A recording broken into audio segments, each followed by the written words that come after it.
Hey everybody, today we're going to be exploring a movement sequence. We're going to call it the side lying sequence, and we'll use it for the rest of the semester. So this is not something that you need to get right or do the exact shape or even make it to the end of the sequence. Keep in mind that we're working to a principle, meaning that we're practicing leaving ourselves alone in activity.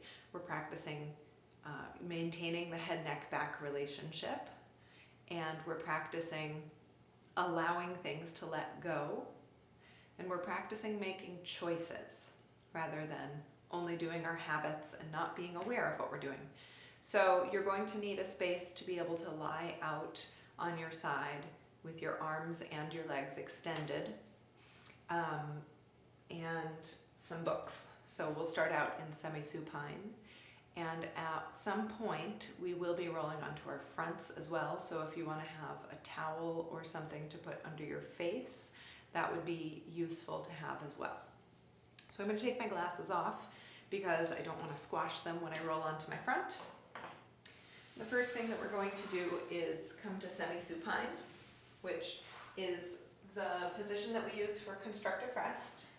So coming to rest on your back, not hurrying to get there, but taking your time, allowing your head to be supported on your books, noticing areas of contact that your back is making with the floor, and giving yourself some time to undo. I'm going to move a little bit more quickly through the sequence, but when you do it, I'd like you to take time to let yourself notice and to let yourself settle. So when you're done resting in semi-supine, allowing things to undo, you're going to sweep your arm overhead and let it rest on the floor. Then you're going to slide your leg out on the same side and just get a sense of your whole side extended.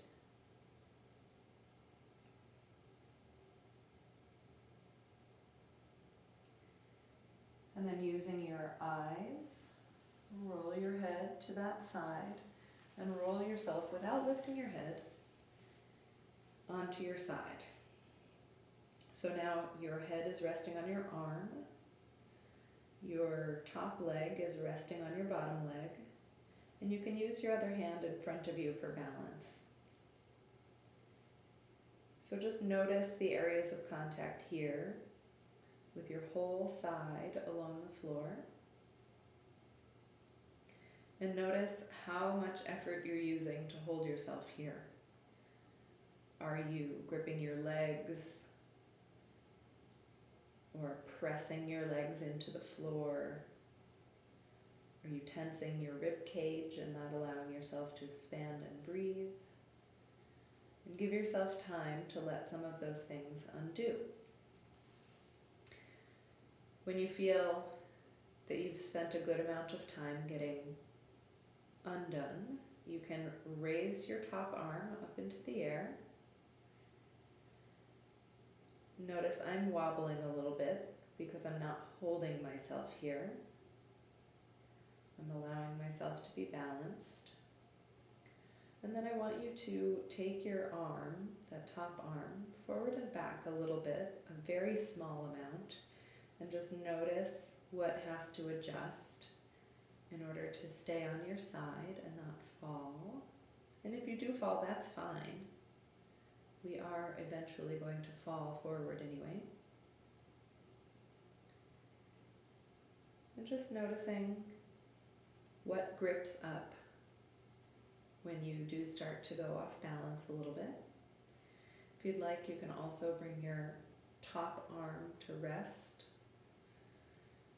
overhead, like so.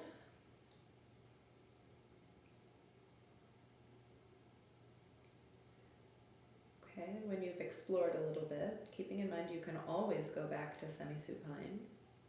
That's just always an option. When you've explored explored a little bit, rolling off your side onto your front and really just letting yourself fall. Once you've rolled onto your front, you're lying in what's called prone.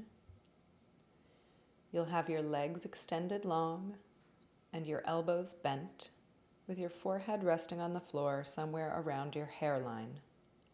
If that's not where your face is resting, that's okay. Just notice where you are and give a direction to free your neck.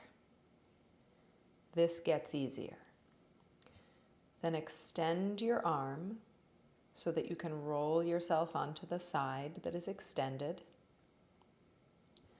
and try out the whole sequence that we've done so far on the new side, noticing the contact that you're making with the floor of your whole long self from fingertips to feet, testing your balance by raising your arm up into the air and maybe overhead,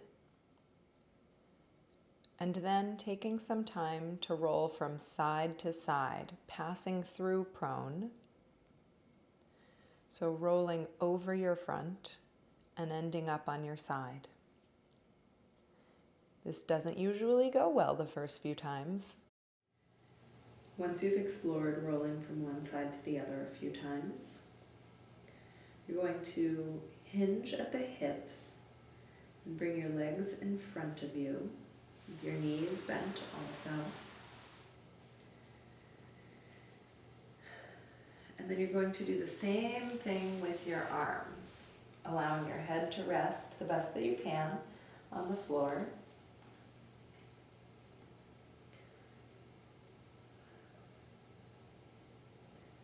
And then you're going to play with extending the arms and extending the legs. Sometimes you'll see dogs lie in this position on their sides. And then bend the legs again. Allow your fingertips to lead your arm into a sweeping motion across the floor. Notice I'm unbothered by whatever it is that I'm touching. The space is small, and that's okay. I'm going to leave myself alone and not be startled. Allowing that arm to sweep across the floor. There will be a moment when your lower body wants to come along for the ride. And you can allow your lower body to also roll. Try this going back and forth a few times, letting your eyes follow your fingertips. Upper body first, and then lower body. And I'm not making this happen. I'm finding the moment when it does happen. After you've explored this a few times, you can bend at the elbows and open up like a book so that whatever side is on top, arm and leg, go first. And there will also be a moment when the other side wants to come along. This movement goes a little bit faster. It's useful to have some momentum here.